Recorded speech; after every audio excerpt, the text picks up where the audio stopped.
महाराज जी राधे राधे, प्रणाम। राधे राधे। जैसे कोई भी भक्त बहुत दूर से वृंदावन के दर्शन करने के लिए आए हैं, ठीक और है। बीच में जैसे हर महिला, हर लेडीज़ को ये प्रॉब्लम होता है उसके मंथली पीरियड्स। तो जैसे वृंदावन दर्शन करने आए हैं और उनके बीच में ही ये स्टार्ट हो जाते हैं, तो वो क्या करें? मंदिर के दर्शन कर सकते हैं या मंदिर में प्रवेश निषेध है? मंदिर तो ठाकुर जी का गर्भगृह जो है ना, वो दूर ही होता है। जब आए हैं इतनी श्रद्धा से तो स्पर्श तो नहीं करना चाहिए, फिर भी आए हैं तो दूर से दर्शन कर सकते हैं। जी महाराज। स्पर्श तो वैसे भी किसी का नहीं होता। हाँ। अब जैसे ठाकुर जी वहाँ दूर बैठे हैं, जैसे गौरी गोपाल जी देखो दूर बैठे हैं, तो यहाँ से हम लोग दर्शन कर लें, इसमें कोई बुराई। छूने का दोष है, छूते नहीं है। तो वैसे भी बिहारी जी के गर्भगृह में कोई पहुँचता ही नहीं है कि छुए, ना मैं छूता हूँ ना आप छूते हैं। तो दूर से दर्शन कर लेने में कोई बुराई नहीं है, कर लेना चाहिए। दर्शन कर लो, कथा सुन लो, कोई बुराई नहीं है इसमें। ठीक है जी, थैंक यू। अब निकले ही उस दर्शन के लिए हैं और बीच में ही हो गया तो स्वाभाविक दर्शन कर लेना चाहिए। पता नहीं इसके बाद मौका कब लगता है।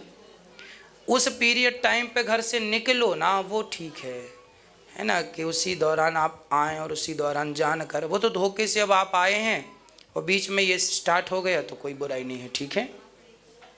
राधे राधे जी महाराज। हाँ जी, राधे राधे। मेरा एक सवाल था, जैसे कि साइंस के अनुसार हमें काफ़ी सारे डायनासोर्स के अवशेष मिले हैं। हाँ। लेकिन हमारे जो हिंदू ग्रंथ है उसमें हमें कहीं पर भी डायनासोर की जो है मेंशन, अवशेष नामक की कोई भी मतलब हाँ, निशानी नहीं मिली है। तो ये कैसे आप? हमारे यहाँ देखो डायनासोर के अवशेष जो मिल रहे हैं, हमारे यहाँ महाभारत के अवशेष मिल रहे हैं, है ना। महाभारत हुआ था 5,500 साल पुराना। उसके बाद 5,500 साल पुराने जो महाभारत के अवशेष हैं वो पुरातत्व विभाग को प्राप्त हुए हैं। रही डायनासोर की बात, तो ये बीच में उसके बहुत बाद में ये प्रजाति उत्पन्न हुई, जिनका हमारे शास्त्र पुराणों में पहले ही लिख दिया गया था कि महाभारत हुआ। तो ये 5,500 साल पुराने ग्रंथ हैं। उसके बाद फिर कोई कलम उठाई नहीं गई। तो ये डायनासोर बाद में आए तो फिर ये चीज़ें रह गई जो बाद में आई। इनका कोई ये हमारे महाभारत में ये तो प्रमाण है कि बड़े बड़े जानवर होते थे। रामचरितमानस में लिखा है कि राम जी जब गए तो वहाँ इतनी बड़ी बड़ी मछलियाँ थीं कि उनकी पीठ पर चढ़ के ही बिना पुल के जा सकते थे। इतनी बड़ी बड़ी मछलियाँ थीं, है ना। तो ये बाद का सब्जेक्ट है। हमारे वेद पुराणों में महाभारत के अवशेषों के बारे में, द्वारिका पानी के अंदर डूबी मिल गई, तो ये सिद्ध है। ये सब बाद के। हमारे यहाँ ना जो भगवान से जुड़ी चीज़ें थीं उनको तो शास्त्र पुराणों में लिखा गया है।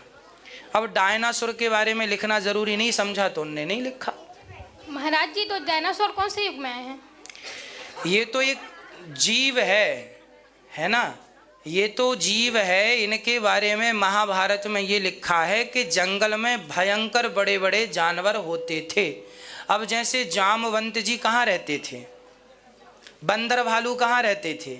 अब देखो ना, राम जी की सेना में जितने आप डायनासोर जिन्हें कह रहे हैं, उस जमाने की भाषा में बंदर कह लो, राक्षस कह लो, कुछ भी कह लो, है ना। आज की भाषा चेंज हो गई ना। वो डायनासोर कहना, डायनासोर का उल्लेख पुराणों में इसलिए नहीं है क्योंकि है तो उनका नाम दूसरा है, नाम मिसमैच कर रहा है ना। क्योंकि हनुमान जी बंदर थे और भी बंदर थे, इतने बड़े बड़े बंदर थे कि समुद्र को छलांग लगा के पार कर लेते थे। तो डायनासोर तो इतना पावरफुल नहीं था जितने पावरफुल राम जी की सेना के वो बंदर भालू थे। क्यों जी। तो वो डायनासोर जिन्हें आज हम डायनासोर कह रहे हैं, साइंस ने जिसे डायनासोर का नाम दिया है, एक्चुअली उनका भी उल्लेख है कि जंगल में बड़े बड़े जीव होते थे, पर चूंकि नाम दूसरा है। जैसे हम लोग कहते हैं कि ये केला है, पर हम लोग इंग्लिश नहीं जानते और कोई कहे भाई बनाना दीजिए, तो बनाना हमें पता ही नहीं कि बनाना क्या होता है, जबकि बनाना भी केले को ही बोलते हैं। क्यों जी, सही है। उसी प्रकार पर्यायवाची है। आज जिसे आप डायनासोर कह रहे हैं, उससे पहले डायनासोर, आखिर असुर जुड़ा है ना उसमें, डायनासोर। तो उस जमाने में हमारे यहाँ असुर होते थे, है ना। असुर के नाम से पुकारा गया। तो असुर, अब डायनासोर नाम चेंज है इसलिए मैच नहीं कर रहा। ठीक है जी जी क्या आप जानते हैं कि डायनासोर का अंत कैसे हुआ? हाँ, डायनासोर के अंत के बारे में मैंने एक बार सुना था कि ज्वालामुखी फटा और उसके बाद उसके अंडों का विसर्जन हो गया, है ना, ऐसा मैंने सुना था। क्योंकि डायनासोर के बारे में ज़्यादा पढ़ता और सुनता नहीं हूँ, क्योंकि मैं वेद पुराणों के बारे में ज़्यादा ध्यान लगाना पड़ता है, ये मेरे सब्जेक्ट कम है, इसलिए मैंने सुना तो है इसके बारे में कि अंत कैसे हुआ। एक बार इनके अंडे वंडे रखे थे तो उसी समय वहाँ कोई ज्वालामुखी फटी, कोई कुछ हुआ तो वो सब बिखर गई। साइंस ये कहता है कि गंडकी नदी में जो शालिग्राम जी हैं ना, वो डायनासोर के अंडे ही हैं, ऐसा साइंस कहते हैं। जो शालिग्राम जी है ना, वो डायनासोर के अंडे, ऐसा साइंस का कहना है, पर ये प्रूफ नहीं है। जी धन्यवाद। खुश रहिए। बताइए। सुंदर प्रश्न, अच्छा बच्चे का, जिज्ञासा अच्छी है ना, जिज्ञासा होनी चाहिए, प्रश्न